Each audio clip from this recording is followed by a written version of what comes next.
Okay, welcome back. We've got a lot of content this time. This is a long one, but I can't really help it. I just wanted to, get this whole little story arc of Port Vincent here, rather than have to split it up, because it's, it's not that long compared to some others, but, still was a little, tough to get all this in. But, some good edits, and, all that. Oh, jeez. Gotta love random misogynist NPCs. At least Nova's there to scowl at them. But we are wandering around Port Vincent, and this NPC is unexpectedly important. And this was a very spur-of-the-moment thing when I was making this.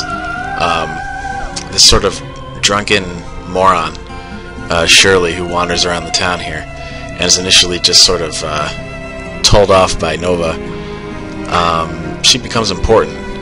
I guess I just kind of looked at that little exchange that they just had, and I thought it was really funny, and I just thought it brought out some comedy in terms of the characters, so I brought her back. We'll see her in a few minutes. But this place is just crawling with NPCs.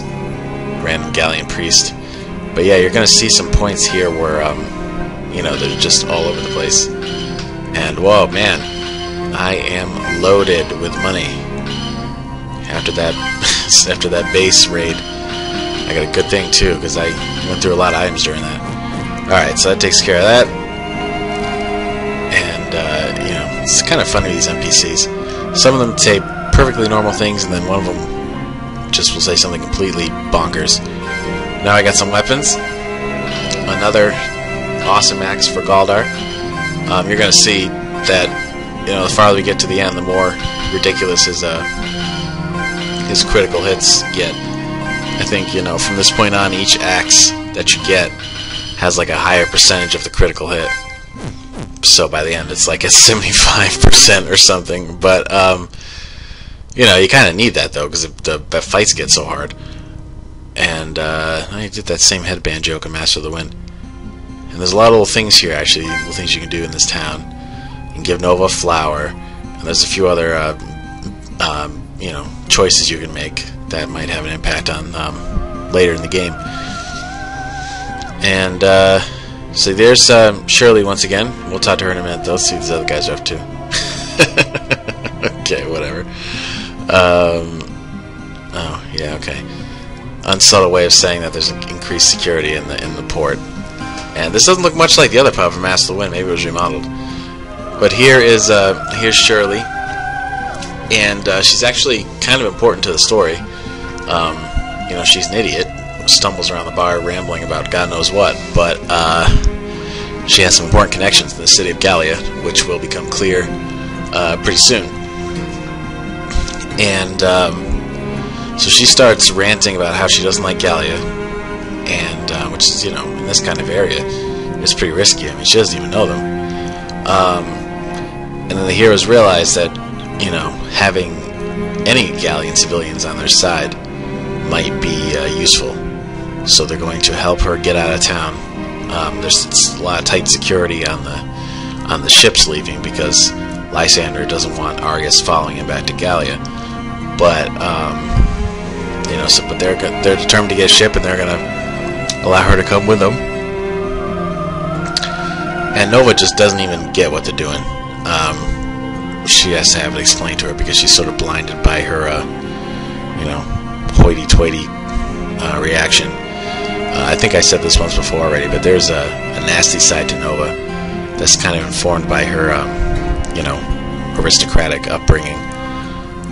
Most of the time she's nice, but something about this Shirley character brings out her judgmental side. And oh man, yeah. See, she's really mad. There's more on Turnus' mind than just trying to score. He and the others realize that having somebody they know within the city could be useful, and they really look out with her. And then so let's buy some armor. Oh man, I went through my money pretty quick. Guess I went a little crazy in the item store. I don't think I can even get all these shields and helmets. I mean, I'm changing so often anyway. after a while, you wonder if it's even worth it to keep updating every specific one. Okay, so here's some more. Hey, look, there's another Chrono Trigger back there. Another character from Chrono Trigger's here. And she is going to work on an invention, and you can give her a donation, which I barely have, but I'll give it to her, because that's going to pay off once we get to the city. And, yeah, so that's important. Still a lot of Chrono Trigger cast members to go, though. Keep an eye out for them. Alright, let's go in here. Well, let's see, there's not much going on here, though.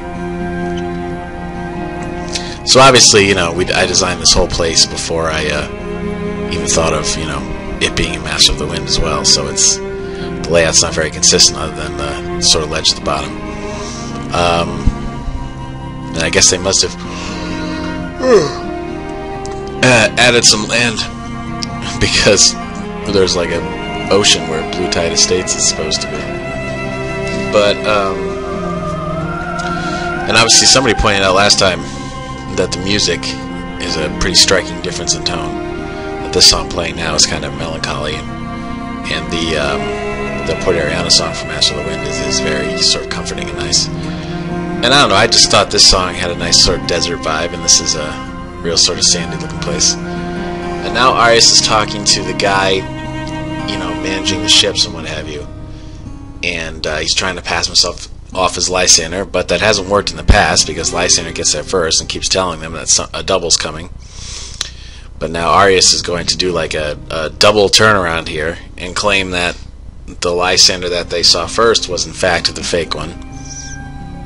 And, you know, so he's sort of trying to spin the whole thing and fool him. And he eventually manages to do it.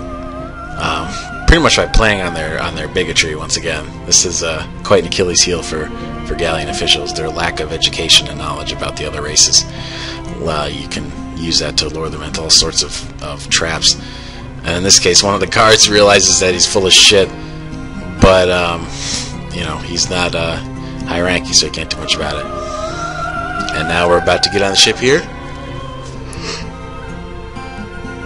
and we're good. And yeah, so Shirley isn't here yet, but she will be. In the meantime, we're going to get on board. But it wasn't quite that easy, because we've got someone coming soon.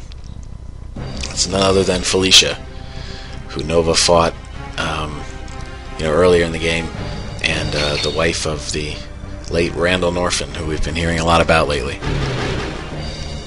And so Lysander left her behind to try and, you know, stop them from getting on the ship. But he clearly has underestimated them, because she couldn't even beat Nova, and now there's 4 of us.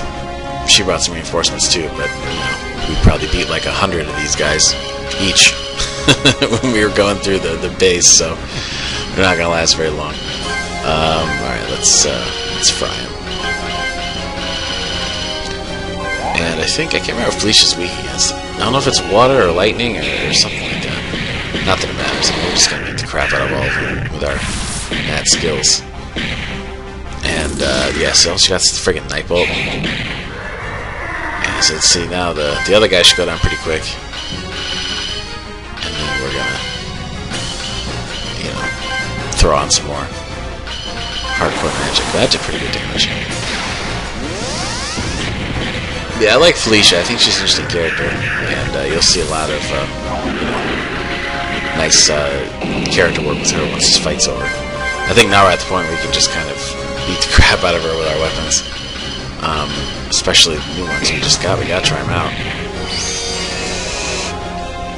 And you can see she's, oh man, look at those crits. How can anybody stand up to that for too long? It gets to the point where I start anticipating the crits and the dialogue. You know, I think she actually says something about, like, you know, man, that axe was really hit hard. I can't remember. Oh, well, she's down.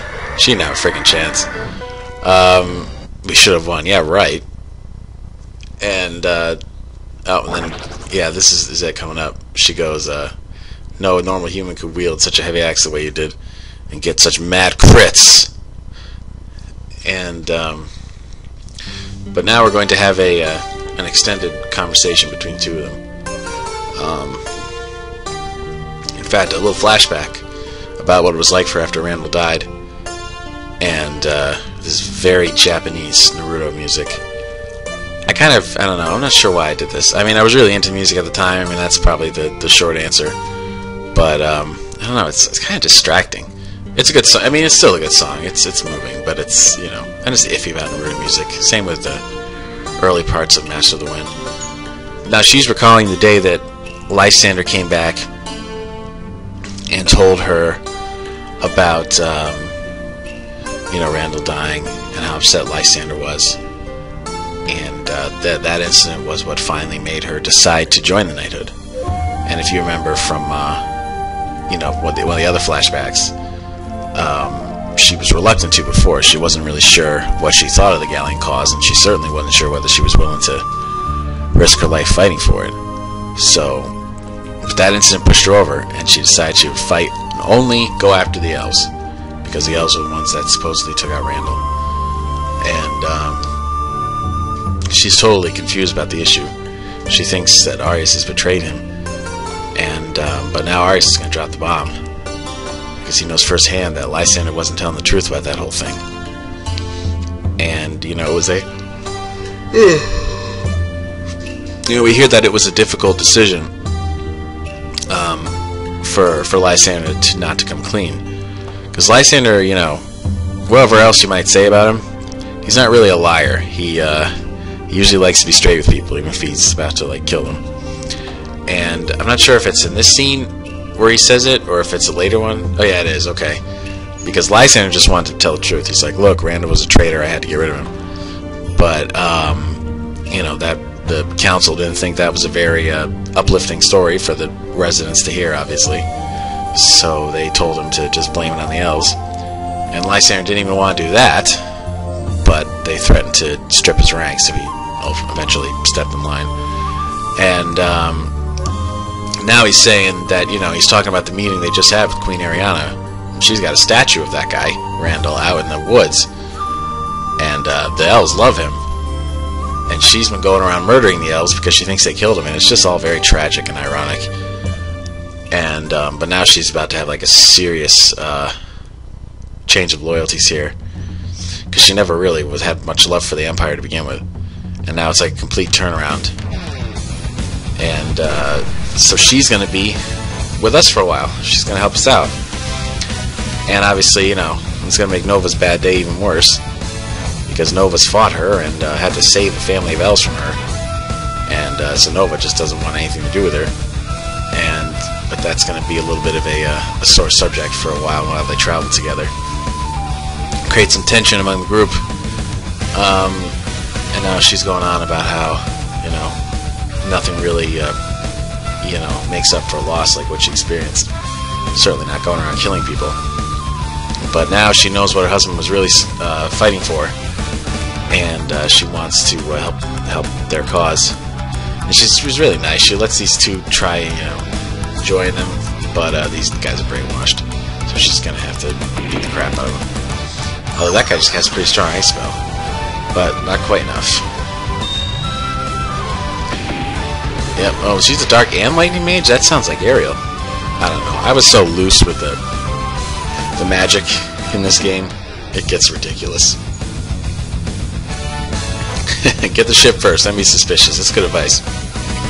Oh, there's Shirley. I didn't forget about her. So everybody's together. You know, the group and the two women that Nova can't stand.